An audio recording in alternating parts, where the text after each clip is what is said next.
Hello, and welcome to Sutro Sidetalk, episode 145. I'm your host, Kamron Schuster, and with me is... James Sillig.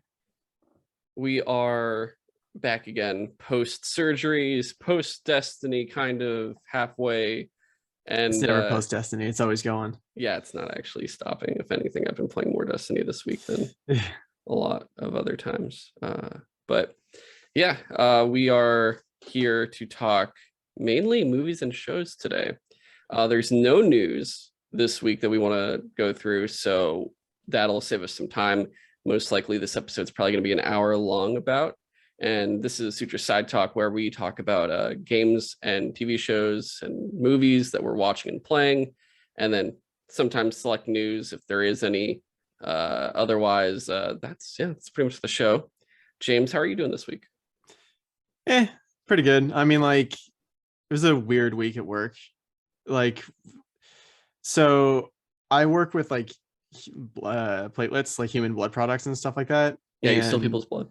Yeah, no, we buy it. They get paid, but at the same time, we also kind of, our stuff is for research, and hospitals also still need blood products for, saving people's lives.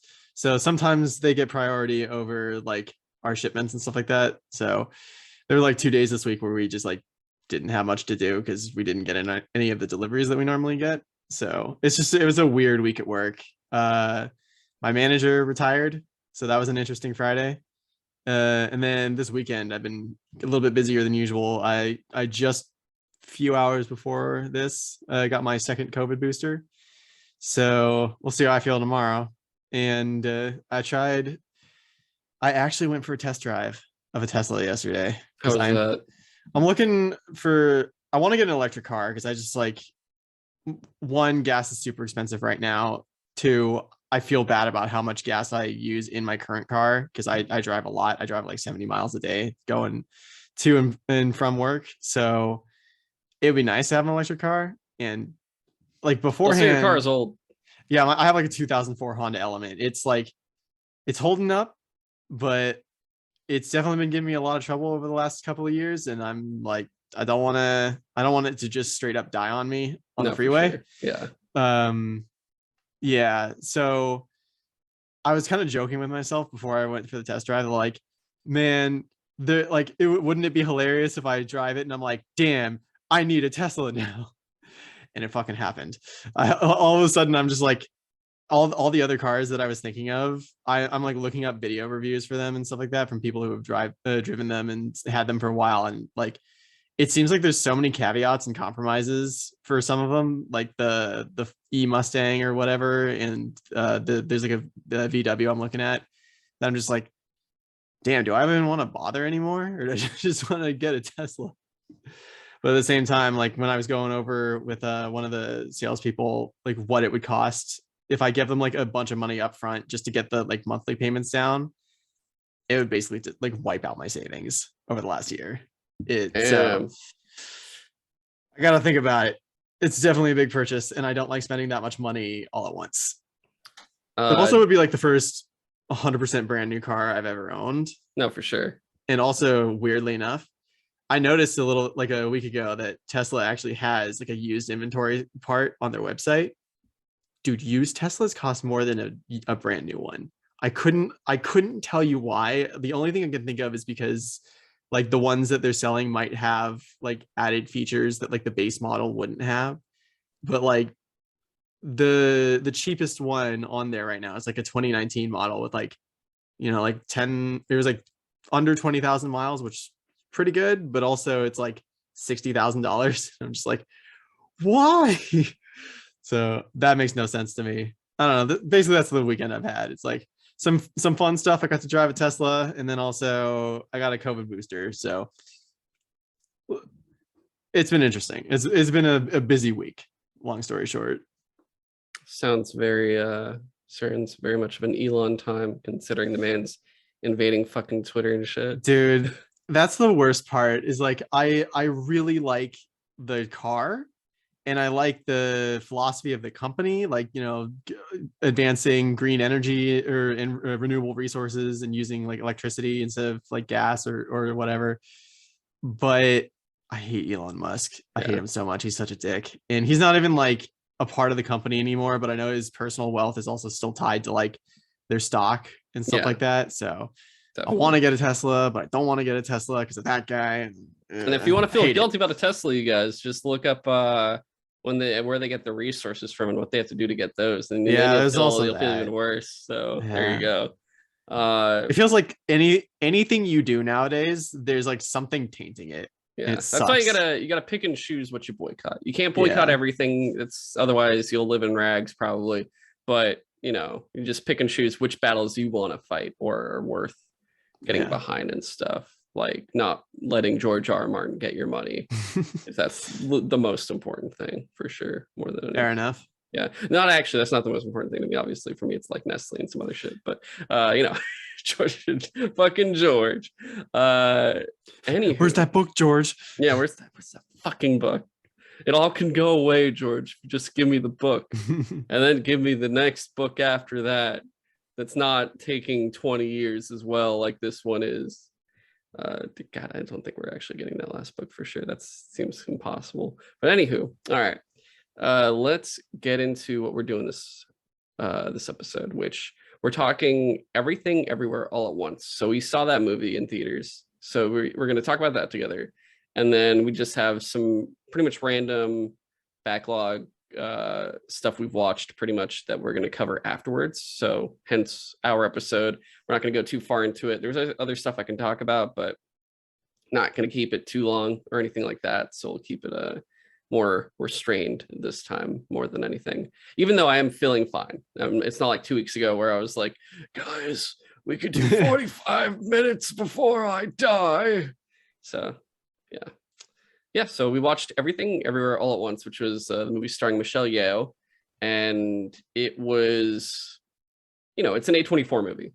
You're not sure exactly sometimes what you're going to get with those movies, and because sometimes A24 feels very pretentious of a studio. They can when they come in, they're like, look at our art house film, no, and you're just like, oh, thanks, great, I'm sure you'll fucking like all the film festival awards, and then when it comes to everything else, you won't win shit potentially, or a lot of stuff. But a lot of the times they're pretty fantastic movies that come out of that studio. They're at least interesting. Yeah, at least interesting. And this movie was very much a success. It was I loved this movie. It was fantastic. If that didn't come out in the same year as the Batman, right now this would be the number one movie of the year so far, easily. So far, you're gonna hate me, but like, I personally, you're Morbius, right? Is it Morbius? We'll see. I do. Or do you like this more than the Batman? Just personally, I like it a little bit more than the Batman because, like, dude, there's nothing wrong with that. There was like a moment in this movie that like hit me in like the feels so hard that like I actually rolled a tear, and like just for how beautiful the scene and like the movie in general, just like the message it tries to tell is so beautiful in my opinion that I literally was like crying in the theater a little bit. I mean, if you want to knock it out now, I mean, obviously, guys, spoilers if we're going to talk about the movie, but yeah, just hit it up now. Yeah, so there's like, I guess to make it a little bit relatable, this movie has some of the themes of, believe it or not, Rick and Morty. Just like the idea of like when you have access to an infinite multiverse of anything you could possibly imagine, like nothing ever truly really matters anymore. And like, how do you deal with that revelation of, nothing matters? So why even go on? And so it like kind of covers that feeling of like deep depression of just like, I just want it to end and stuff like that. And there's a moment when, what was the main character's name again? Evelyn Wing. Evelyn. Like when Evelyn was like, she becomes like the same as like her daughter who's like everywhere all at once and something like that. Jobu Tupaki is the evil version of her, and then the regular version of her is Joy Wing. Yeah, and she starts to succumb to that feeling of like nothing matters, like fuck everything. And like her husband has this moment where he's just pleading with her to just stop and stop fighting. And it cuts to the universe where Evelyn is like a movie star, and she I mean, reconnects she's with basically that's her just as Michelle Yeoh, more or yeah, which less. was interesting. Yeah, that was pretty and funny. and like so she reconnects with her husband, but like in that universe they never got married, and that's why she's like all successful and happy and stuff like that. And he has this speech where he says, you might think I'm weak because I don't like to fight and I'm not confrontational, and because I like to see the good in people first. But that's how I fight. That's how I get through this world, is I believe in kindness and in people. And just like that is kind of very close to my personal philosophy of just like, yeah, you know what, in the grand scheme of like the infinity of the universe, shit might not matter, but like what really does matter is how you treat people here and now. So like seeing my personal philosophy kind of just like on the big screen like that in such a pivotal moment, and it gets her to be like, yeah, you know what, I don't need to succumb to this like like dark like feeling and stuff like that. I can spread happiness instead. And like that she turns to say like, like it goes back to like the main universe, and she says like I'm learning to fight like you. And that's when she starts like, instead of just straight up punching and kicking people with like her kung fu skills from another universe, she starts like making people dance and like get married and stuff like that. She makes them revision like all the happiness from other universes that they've Yeah. had experienced. And I thought that moment was so beautiful. It spoke to me so deeply that like that one moment, I mean the whole movie is great, but that one moment really skyrocketed that movie to like the top of my list this year. No, definitely. And I noticed too, I was looking at the casting for a lot of the people there. A lot of the people that were like just fighting, they were like they downloaded like the combat prowess of another universe version of themselves. They're not really actors. They're all a bunch of stunt performers, like people that are usually stunt doubles for other films and stuff. So it's nice to see them not have to be like the person, you don't ever see their face, but you're actually seeing them being able to do something like front center, which was kind of nice. And to definitely agree with everything you said there for sure. And it kind of emphasizes that the father, what was the father's name? It was Waymond. It's actually Waymond with a W, not an R, which I'm like, I feel weird because it's like, wow, it's Waymond. What's going on with people? It's I don't know if you ever seen American Tail, Fievel the mouse. Oh yeah. Remember the very first movie? There was a mouse that's like, we need to hold a rally. Yeah. And Oh, she's like in charge. wowie. Hey, we need a whole wowie. It's like, what? A wowie. Wait, it's Wayman. You want the wowie today? But I fucking love that. I don't know why such a simple thing of changing a letter makes something absolutely hilarious, and it's actually kind of nice. But he was definitely the heart of the movie. Yeah. Just showing like every single time he went to talk to somebody, he could fix the situation because he was just using kindness. Yeah, he just like the end of the movie where he gets oh god, what's her name?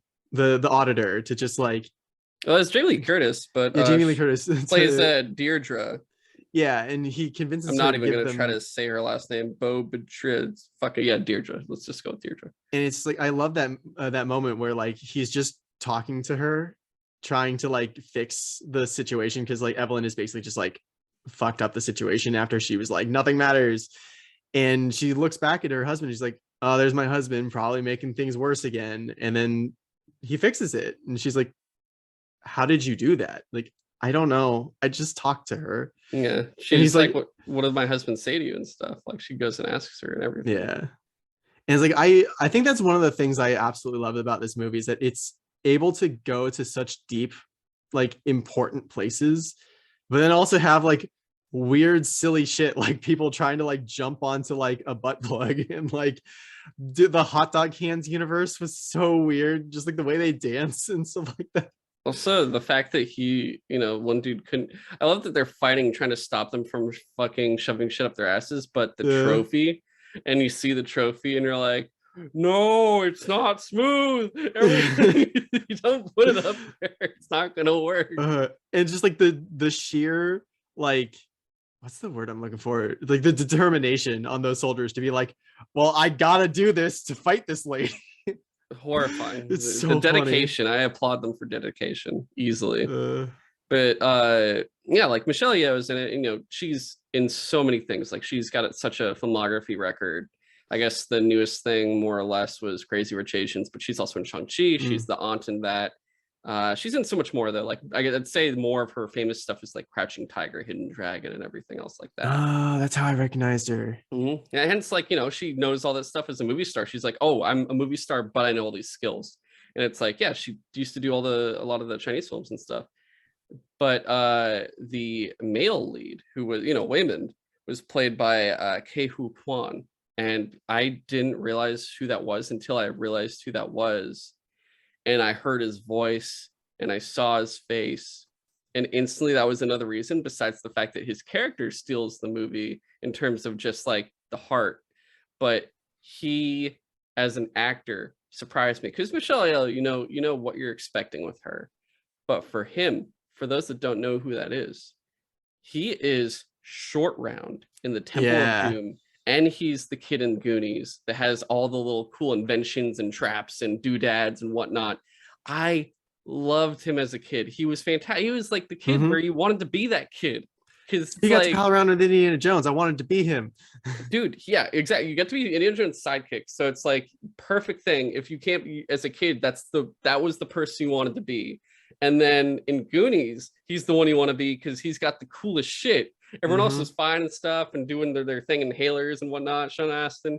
But like he had all that dope shit and he stopped filming after that. He like pretty much after a kid, I think he did like stunt work and like helped like production stuff that way, but he was always behind the scenes. He was never acting in movies. And this is really like the first time since those films that we've had him on a big screen front and center like this. And it's just astounding. When you sent me like when you told me to look at like the filmography or the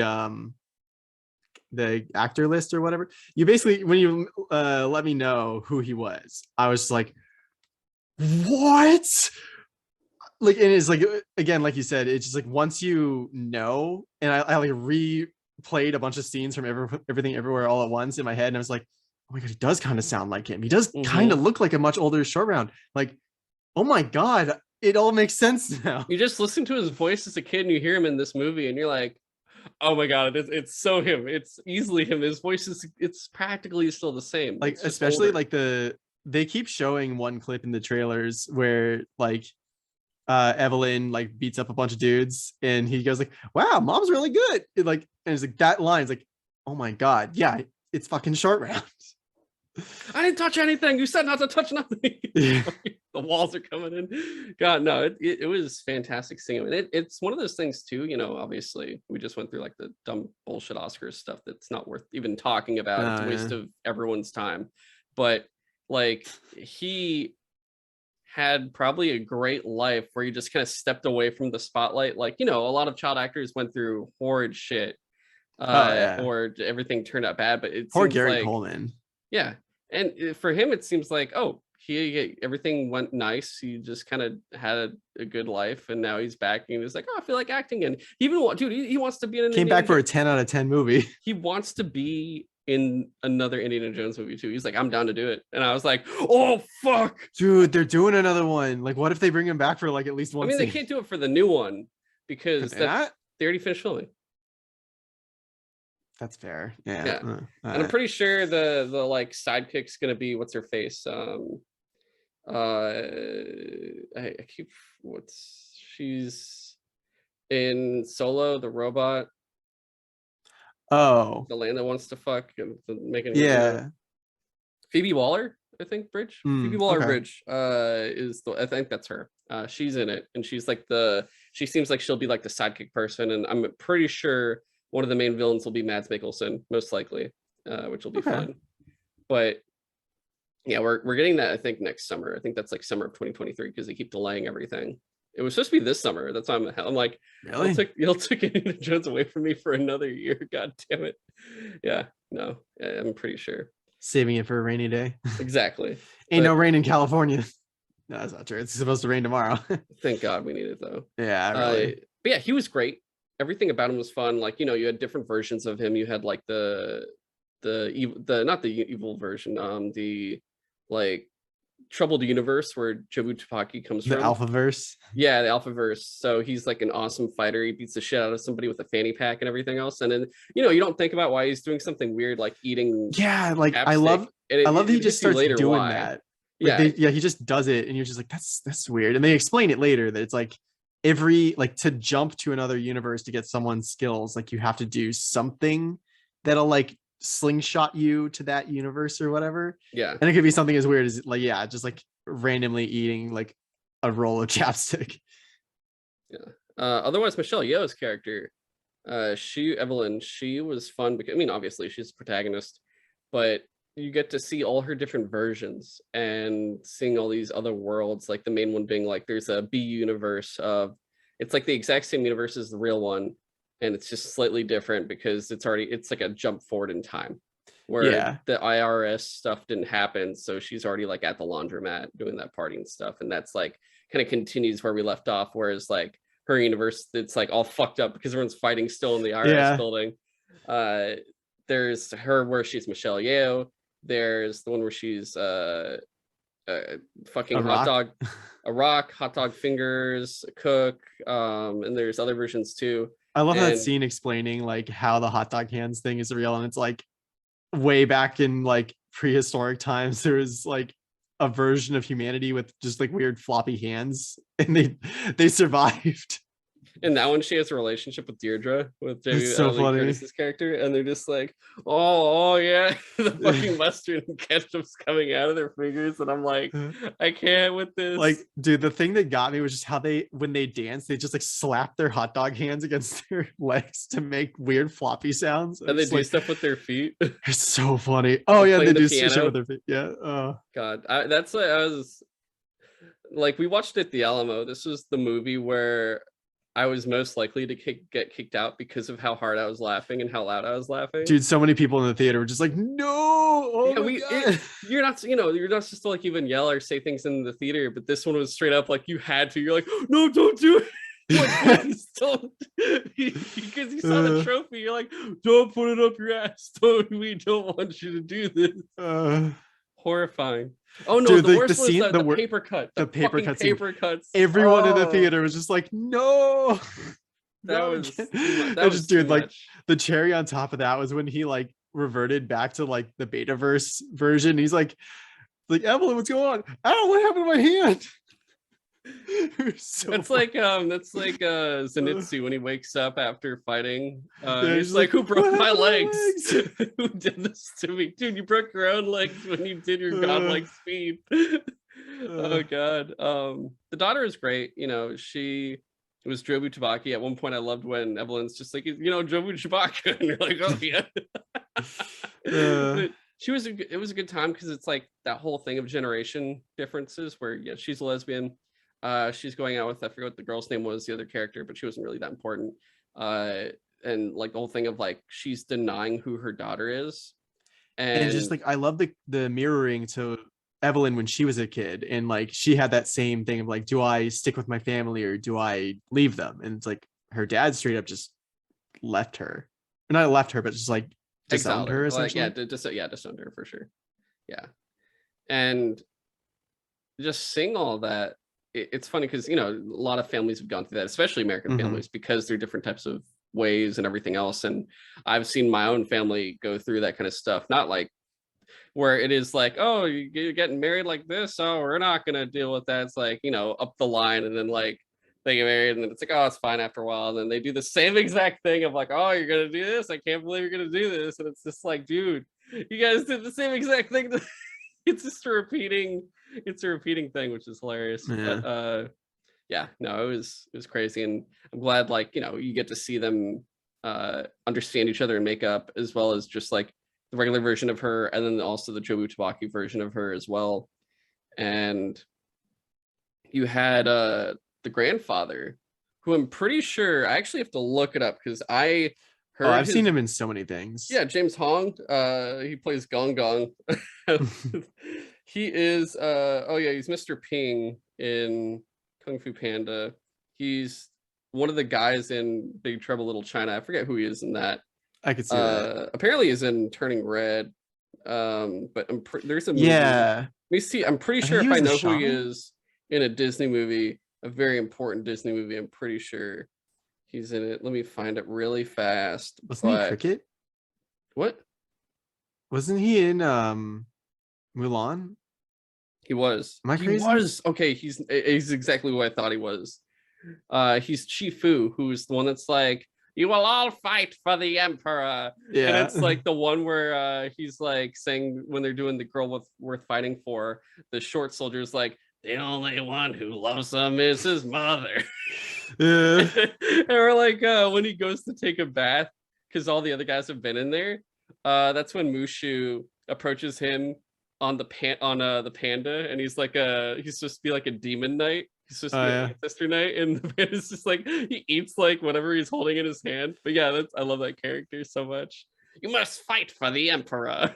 It's so fucking good. Yeah, he was great in it too, though. Dude, I loved like at some point towards the end of the movie, he just like presses a few buttons on his wheelchair and it turns into like a mech.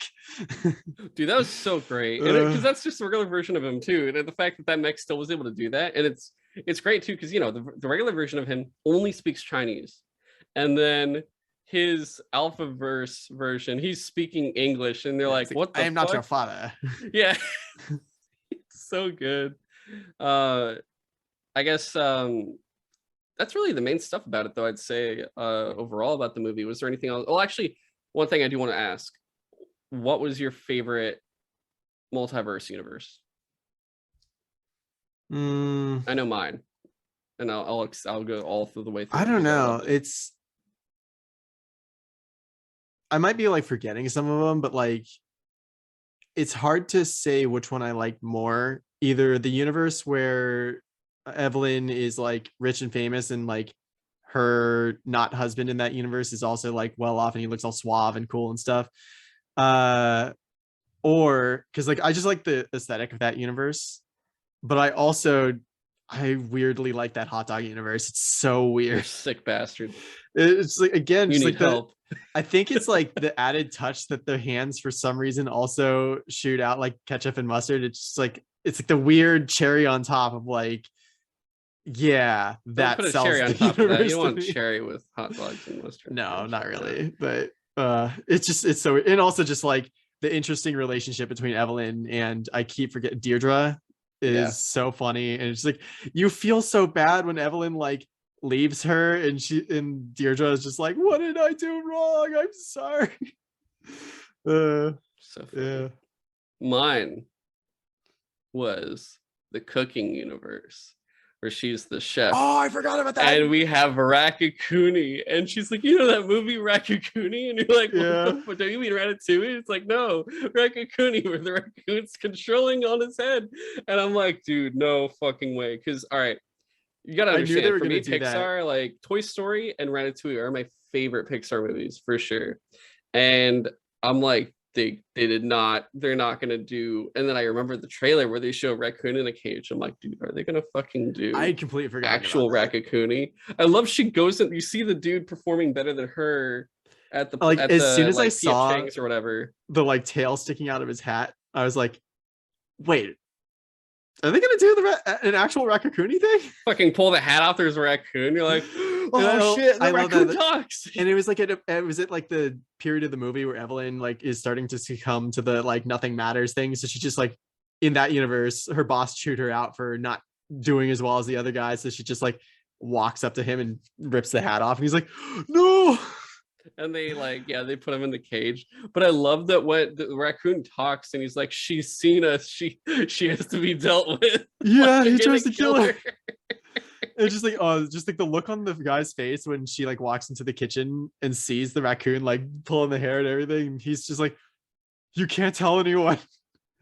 Dude, honestly, I kid you not, Rocket Raccoon's cool. This is now my favorite raccoon anything I've ever seen in a movie ever. This is fantastic. I do agree with you that like one of the few like disappointments in the movie is like you don't get to see if the guy actually reaches Raccacoonie again.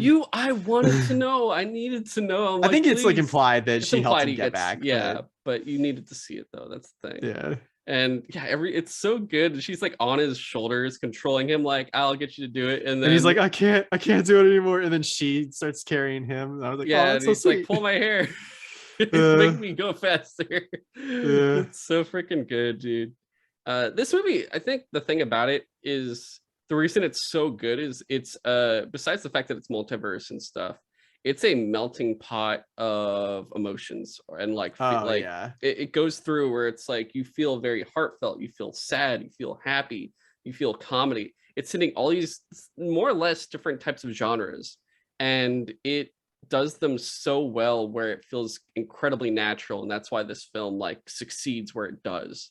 Yeah. And if this movie doesn't win awards or doesn't at least get nominations, I'll be shocked because Dude, it's such a good time. I haven't bought a physical movie in a while. I might actually buy like a 4K Blu-ray for this if they Oh my make God. one. Honestly, this year it's probably gonna be the Batman, maybe this, and then I'm sure Northman will be good enough where you're like, I need the Northman on Dude, I my keep seeing shelf. Instagram ads for the Northman, and it just keeps getting me more and more hyped. It's gonna be so fucking good, dude.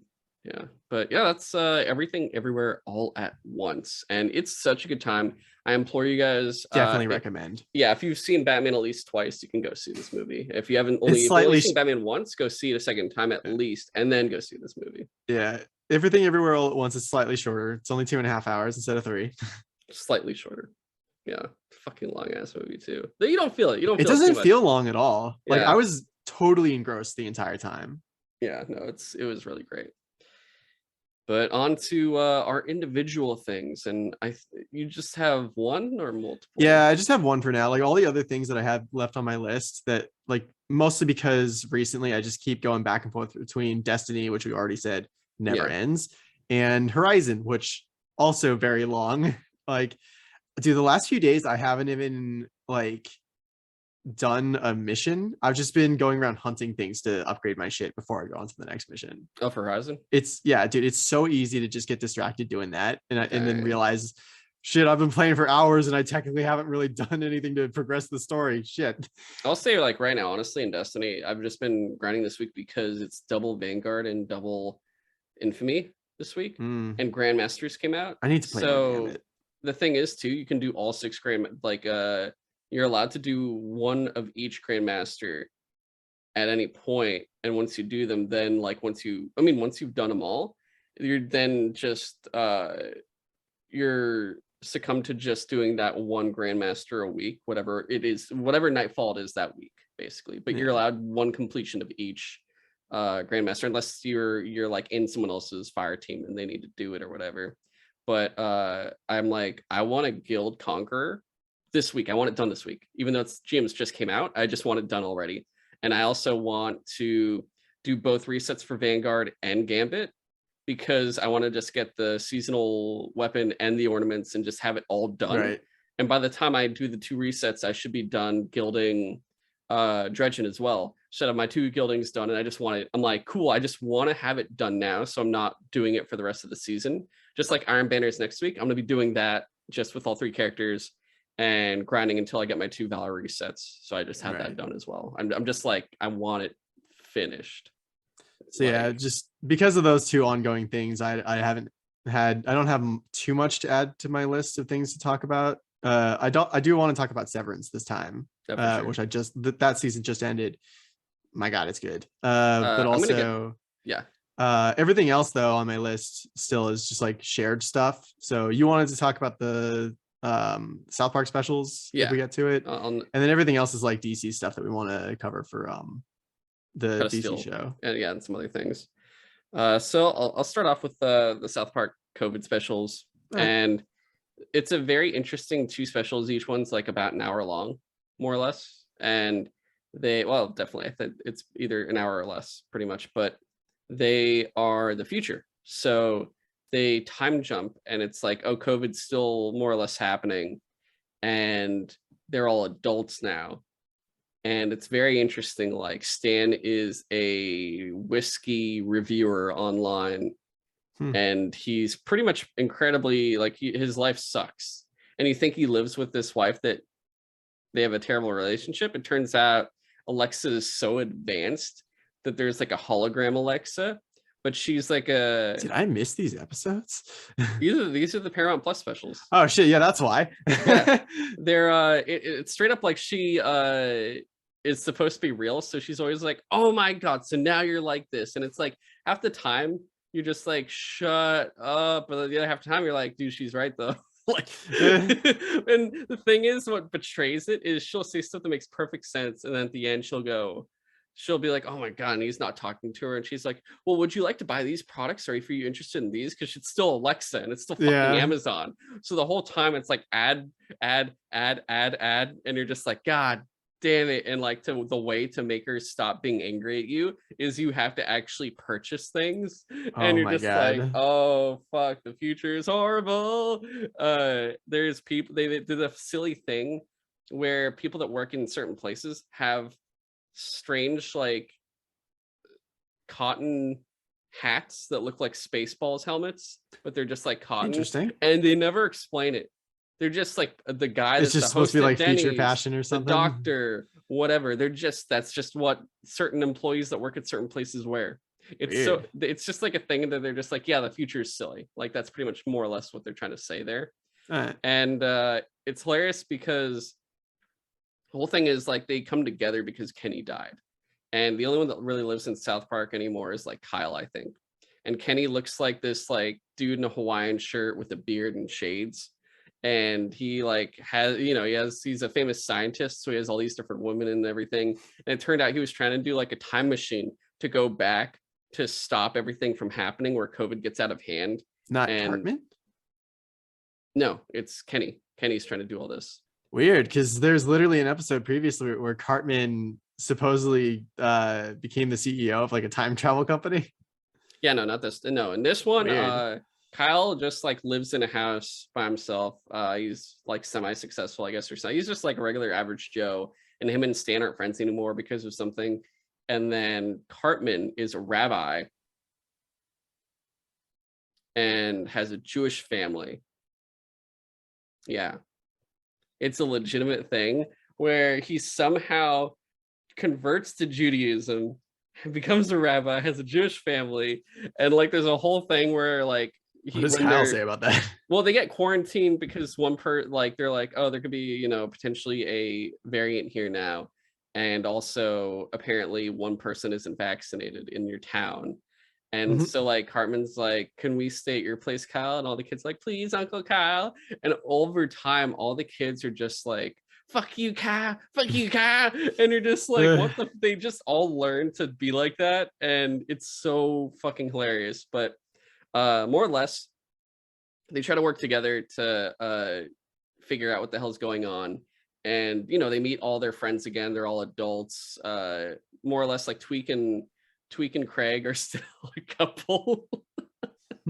Oh, really? Yeah, they're still together. Jimmy's a comedian, but it's like it's the future, so comedy fucking sucks, where he makes a joke about somebody and he goes, oh no, I'm just kidding, they're a great person, blah blah blah blah, and you're just like, dude, comedy's fucking dead because people's feelings are fucking bullshit and everything else.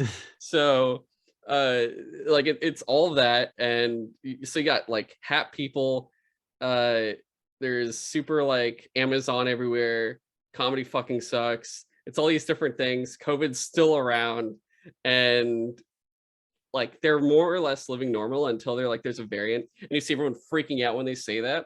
And there's a truck that comes and starts throwing masks, and everyone's like, oh my god. And you see a guy rushing, screaming in his house, and he's like, oh fuck, and he has like his son, and he puts his son in a chair and turns on the Zoom for the Zoom class for school, and he's like, oh, I get to learn school, and like runs out of the room. It's so fucking hilarious.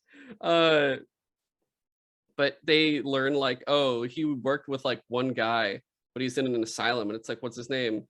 Oh, the guy's name is Victor Chouse. And you're like, Victor Chouse, who the fuck is Victor Chouse? And it's actually, it's like, dude, how did you get Chouse from Chaos? I was about to say like Chaos? Victor Chaos, and it's Butters. And the reason he's in an asylum is because he keeps trying to sell people and get them into NFTs, which causes like literally they accidentally break him out. or they gave him something. I forget what they go to visit him to like talk to him to see what the hell's going on.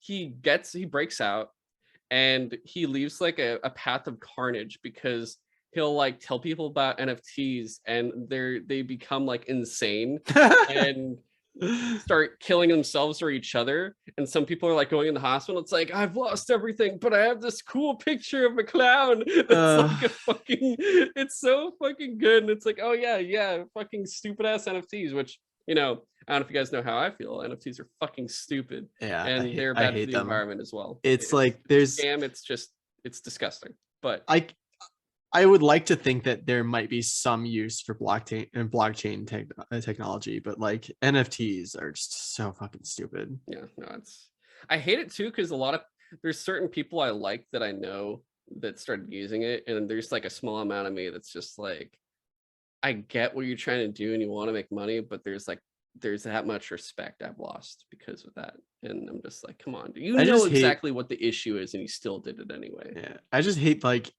the NFTs that are like randomly generated pictures that it's like, oh, we made like 10,000 of these. We made monkey. Yeah, like monkeys. Justin Bieber did one that's like teddy bears or whatever. I really hoped you're gonna say it's Bieber. But okay, that would have made more sense. Yeah, I don't understand why it was teddy bears, buck teeth and shit. And I think literally, like I heard about this on a podcast I listened to the other day, and I think it's literally just like an artist reached out to him, was like, hey, would you like to endorse my like NFTs and sell them to your fans? And probably he was like, sure, why not?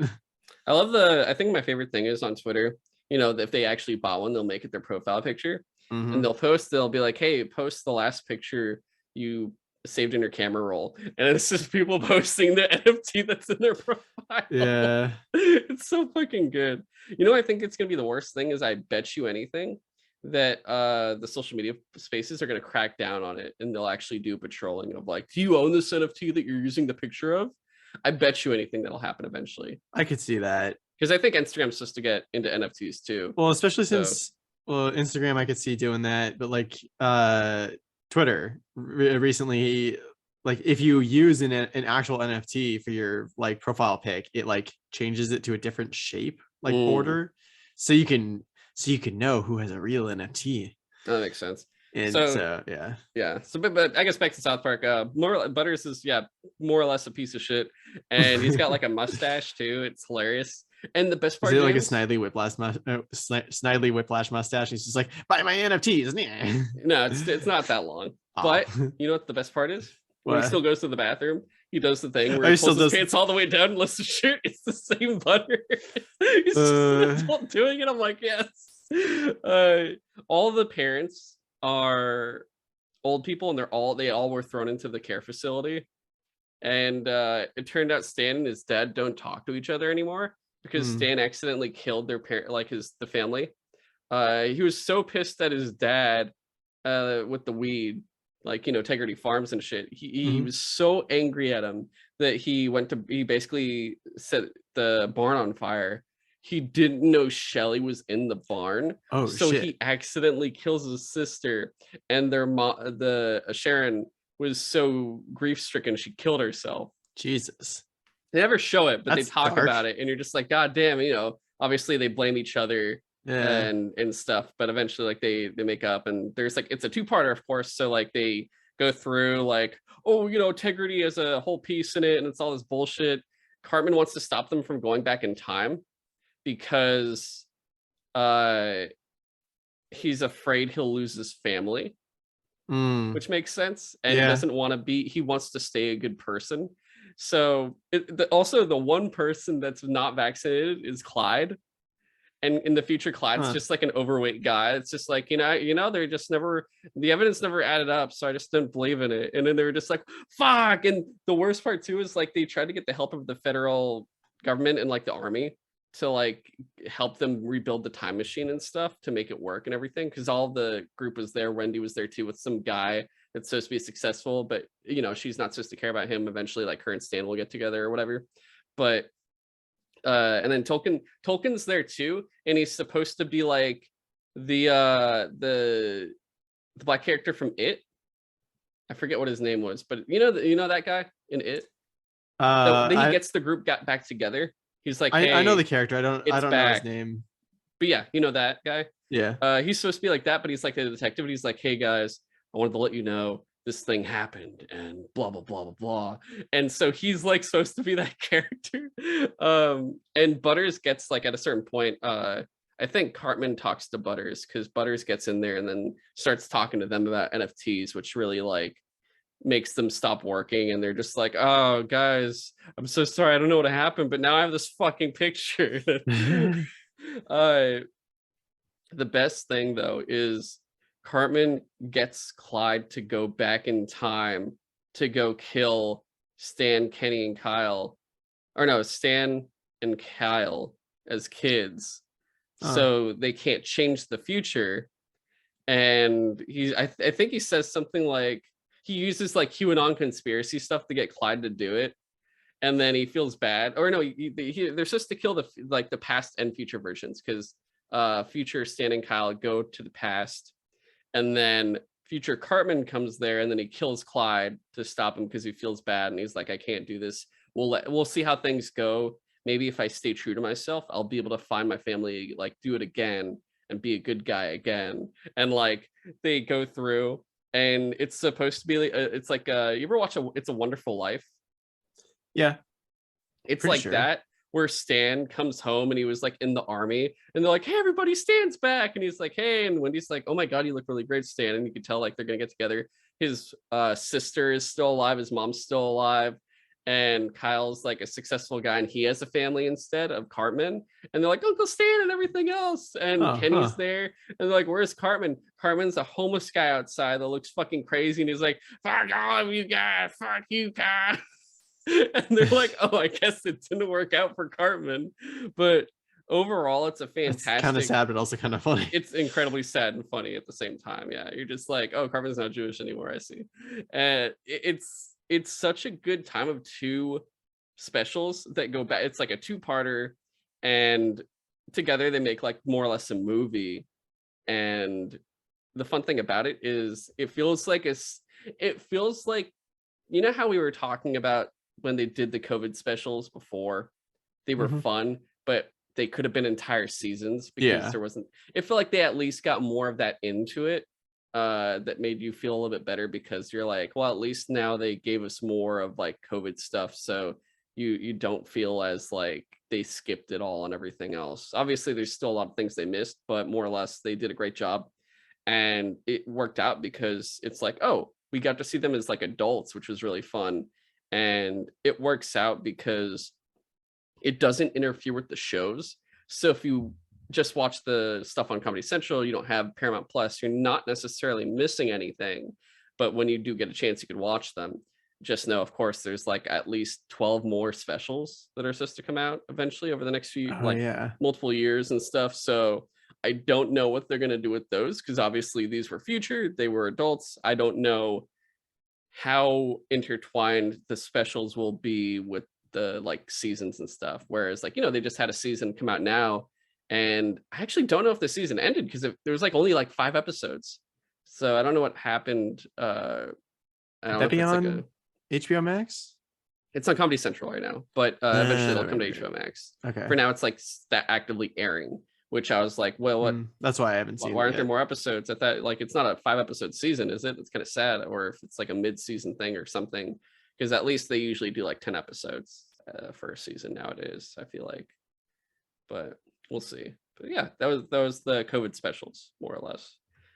Sorry, it was more like, I guess, like a synopsis walkthrough of it, but it's South Park, so good times there. All right. You can jump in and talk Severed, I think, because we'll probably have time for that. And then one more thing from me. I think that's probably what's going to happen. All right.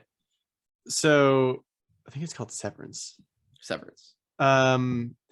Like a coworker recommended this show to me, and like it's so interesting. Like it also interesting that like half of the Apple shows I like and the other are like terrible. Thankfully, this is one of the ones that I actually was like, every episode I needed to watch it as soon as it came out, because it was just so enthralling.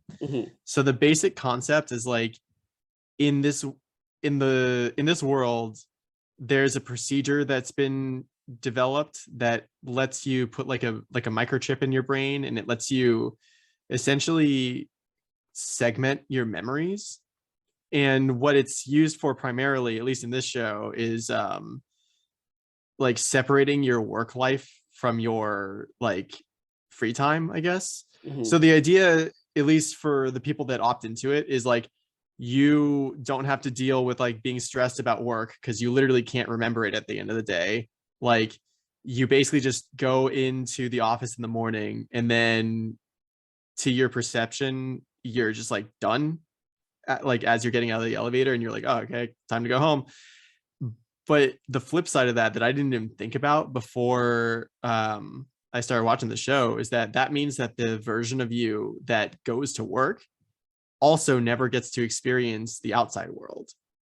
There's just like there's just a version of you that is forever trapped in whatever job you're doing. And like there are very few jobs that I think people would be willing to do literally forever. And also the other thing is like they don't get to experience like going to sleep or anything because it's just literally work all the time for them.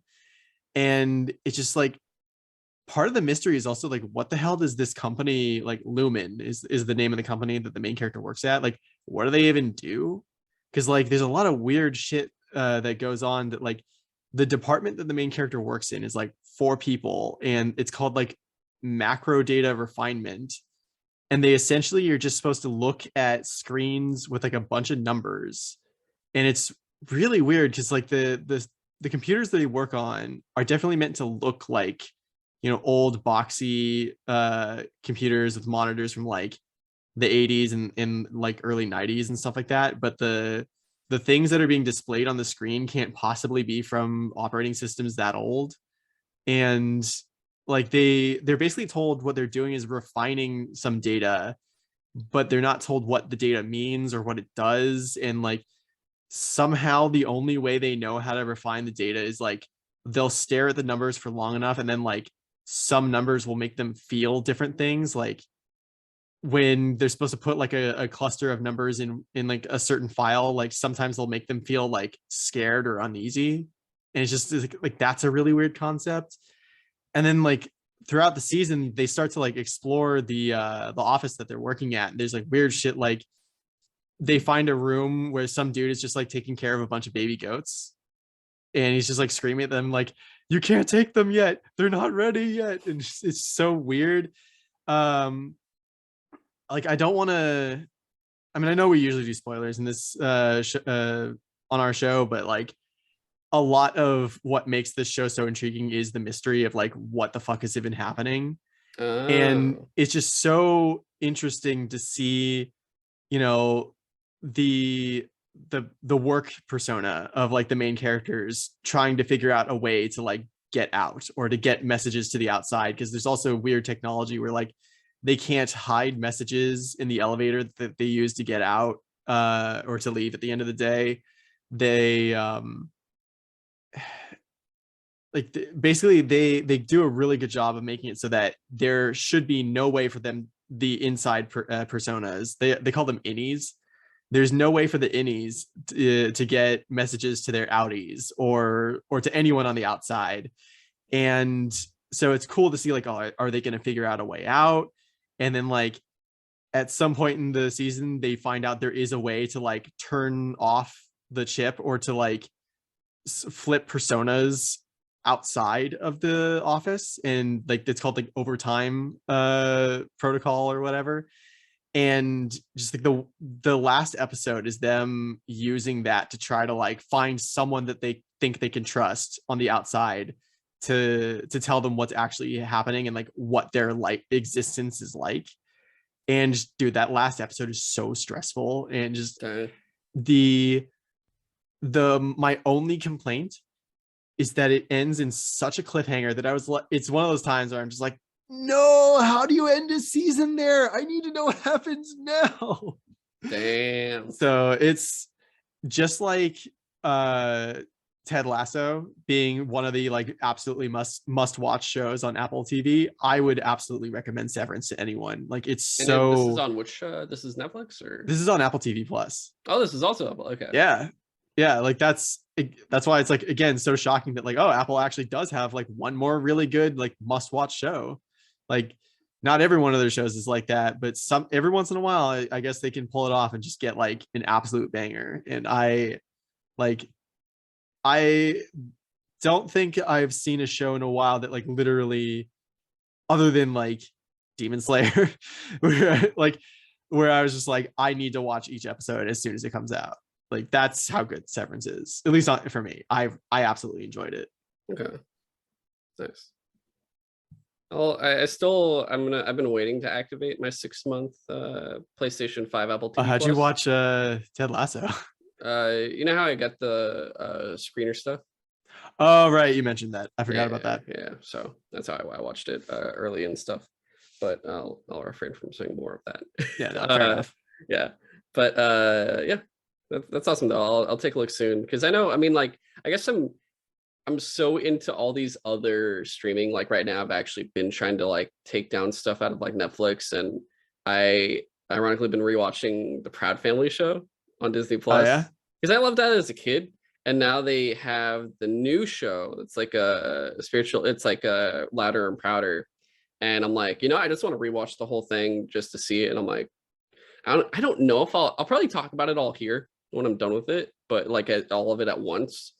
But it's very much like all the adult themes are in it, and I didn't realize it, and how just great in terms of how current it was with the culture and everything else in terms of like what people actually say and how they talk. I'm like, oh my God, this is like incredibly more accurate than most other shows we watched as kids.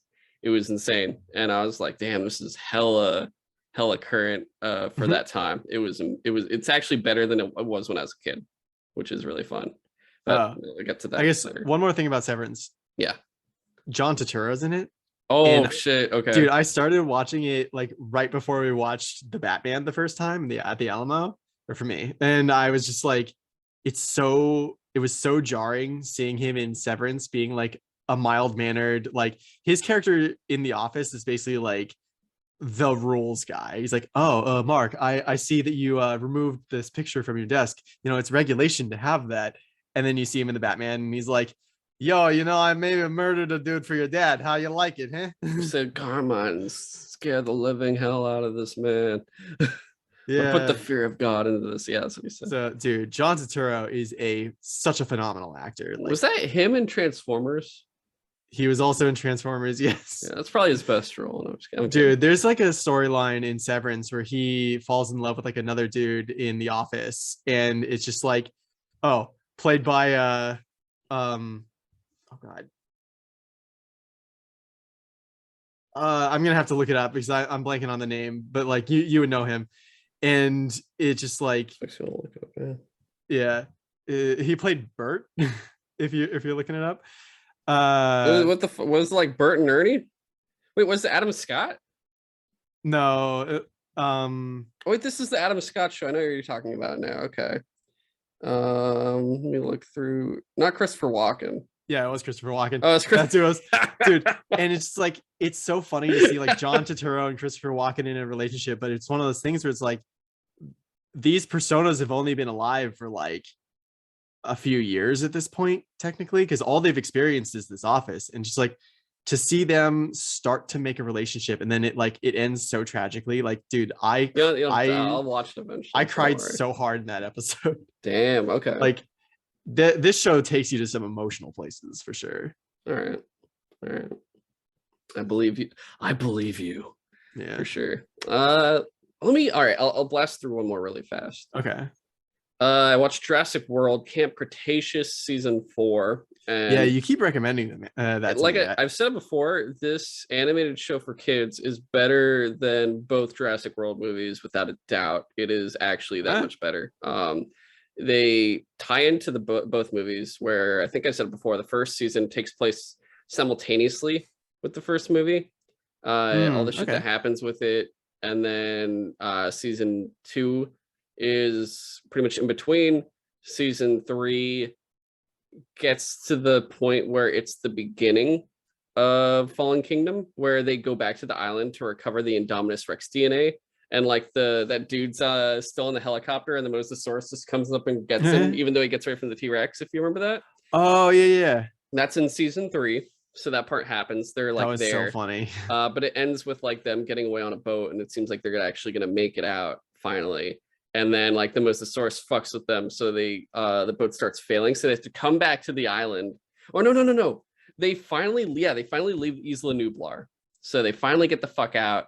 They wash up on another island, and they're like, where the fuck are we? And it's a multi-region island where there's a desert, a ice area, and a forest. And there's You found a video game world?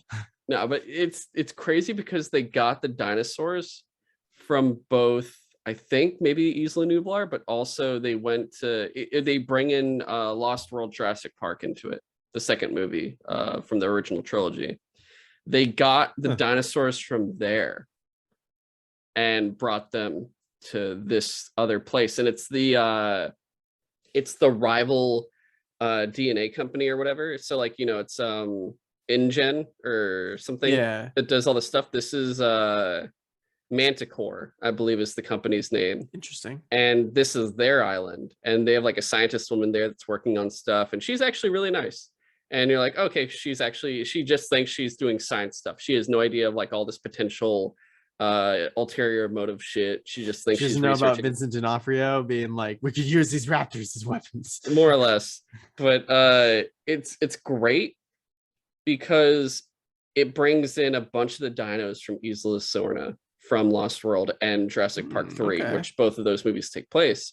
And you see the T-Rex, like, you know, how the T-Rex from Isla Nublar is in like, I mean, from the first Jurassic Park movies in Jurassic World, and then in Fallen Kingdom, like, you know, if the original T-Rex fights the Indominus Rex and like now is somewhere in America and yelling at a lion at the end of this last movie and shit.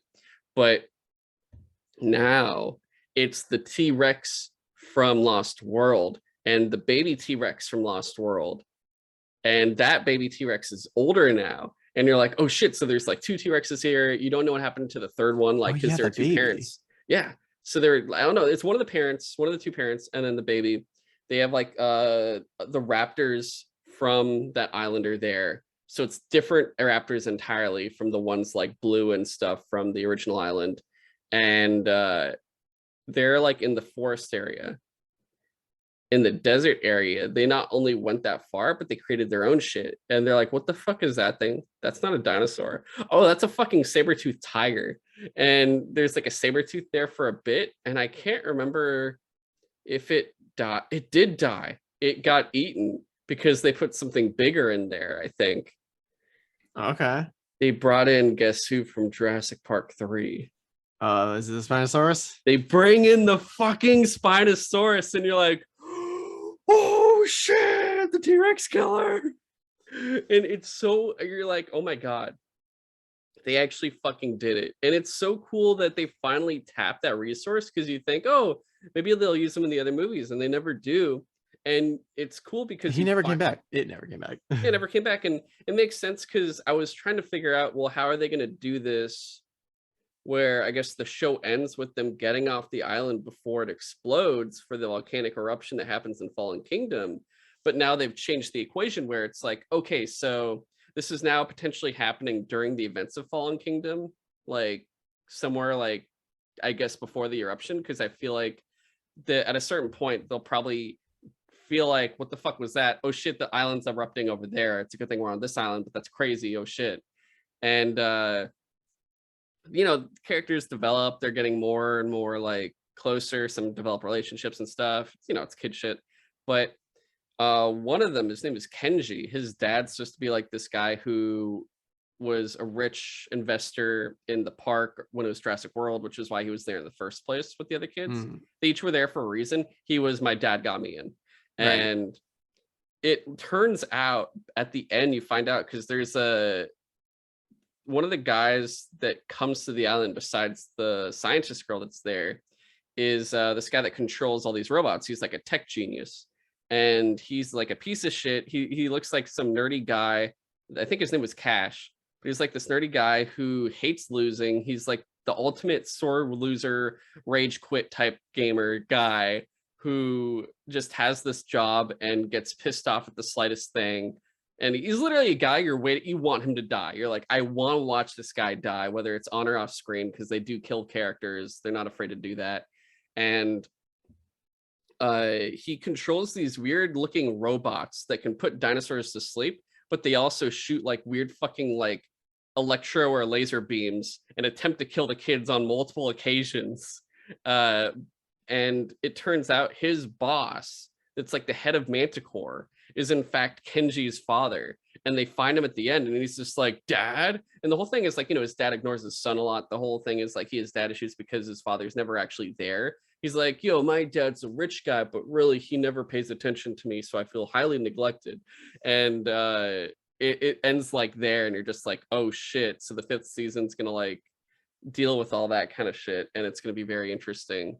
But yeah, it's a really cool thing that they're doing here, and I'm excited to see where it goes and how much longer it's going to last. The way I see it, it'll probably max out at 2 seasons at the most, but the fact that they're at like, oh, it's the head of the evil company guy that's been like there since the 1st season makes it like, okay, so it's either going to be season 5 or maybe a 6th season where this show ends. But they've been doing a good job of like at least bringing other dinosaurs in, or they had created new dinosaurs in the last season and everything else. So it's really, they've done a good job with it all. Yeah, dude, I'm surprised it's even still going, because like when you first mentioned it, I was like, oh yeah, that sounds like a cool little side Jurassic Park story thing. It's going on for like 4 seasons already. Like, yep. That's crazy. I mean, dude, it's the other show that was like this that was really great was Race to the Edge, the How to Train Your Dragons Netflix show. Yeah, and it takes place right before the 2nd movie, because they did like a Cartoon Network show called like Defenders of Berk or something, and it's like it's right after the 1st one. It's like right when they get the dragons, so they're still kids. And then they do Race to the Edge, where it's like they're pretty much the age they were right when the 2nd movie started, but it's like a year or 2 before that. And they're just like doing other shit, and it actually does a great job of stuff, and it ends up leading into like the 2nd movie more or less. And they honestly, it's really they did really well with it. I was very happy that these 2 shows so far have probably been the best of like kids animated content on Netflix that can be watched potentially for all ages if you really do care about those franchises. Whereas like, you know, there's adult animated stuff on there that's very much hit or miss or a little too much for my taste sometimes. But yeah, good times there. But I think that's all the time we have for this time. I'll get to Brooklyn Nine-Nine and Lost in Space and other shit later. But if you guys are confused based off of last episode, or you noticed like, oh, it's the Witch Queen Part 1 and this is not Part 2, just a reminder there that we will be doing Part 2, just not this month, and potentially maybe not next month either. We're saving it for when Season of the Risen is about to wrap or pretty much wrapped, in case there's any last minute new story stuff or new activity that they push out. Otherwise, once that does happen, we'll be talking about Season of the Risen, the 30th anniversary, and everything else we didn't get to talk about from the Witch Queen expansion. So we'll talk about all that for sure, and we'll have Andreas back for that and everything else. But like I said, that's going to be like a late May, early June type episode when that does come. It's not something where we just recorded a giant episode and split it in half and went, Part 2, you know, we just didn't put out this week. So, you know, not to worry about that. We didn't forget. It's just planned for a specific time in the future. Right. And like I said before, I do still plan on getting Horizon 2 done. I still haven't made progress, but that'll potentially be the final episode of April. Will be focused on Horizon if I can get it done. And then maybe next week, I have to talk to everybody, but next week might be a super anime episode where we'll have maybe Andreas and Momo back on to talk Attack on Titans final season Part 2, because it's final season, and then next year we'll have final season. Yeah, I got so mad when I was like, cool, we're finally gonna see the end of the series, and it's like, well, that ain't no end. But yeah, it's fucking dumb. But we'll talk about final season Part 2. We'll talk about Yashahime if Momo comes on. We'll talk about maybe My Dress Up Darling as well. And if there is still more time, I did watch, you know, the what was it called? A Stardust Crusaders, JoJo's Bizarre Adventure. So we could throw that in as well and just hit all 4 of those out of the park if we can. We'll see how the time goes for that, because we have those people on and they're very into those things. Those, you know, we can get much deeper into those shows than normally we could if it was just the 2 of us, because they're honestly, they have a lot more intricate things to say than I normally would, which is why I want them on. But we'll see how that goes too. And then maybe, because I didn't tell you, Brandon wants to go, our SF Brandon wants to go watch Morbius, but get shit-faced first. So we watch it like fucking, you know, get hella drunk and then go watch it. So I'm like, all right, I'll do it if it's like that. I don't know if you're down for that, but that would be the case where then we'll talk about Morbius, because we got really fucked up and watched that. But yeah, we'll have that eventually when Moon Knight finishes, Halo finishes. We'll talk about those shows. The Northman when that comes out later. So that'll happen. So we got tons of stuff to talk about for sure. It's all gonna happen more or less. And then I still have to do all my work on it, but hopefully the end of April, I will do the Cut of Steel episode where we do the Where Are They Now? All the status updates on every single DC movie announced after Man of Steel came out. And we'll go through all of that. And that could be anywhere from 1 to 3 episodes, like a 3-parter potentially, depending on how much there is and how long I want to make those episodes too. So that's like the other big thing we have coming. And then an Up to It, Down to It episode where we'll talk about surgeries and stuff like that and hospital experiences. So that's all the current stuff happening, or in the works, I guess you could say.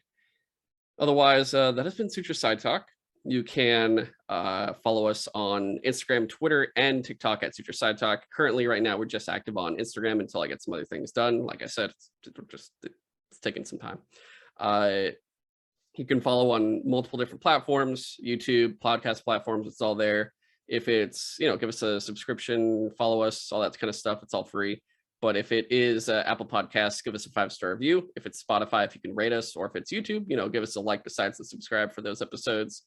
That would really help us out a lot, especially, like I said, the Apple Podcast reviews really, really help us out. And you can send us comments, feedback, or questions at sutrosidetalk@gmail.com.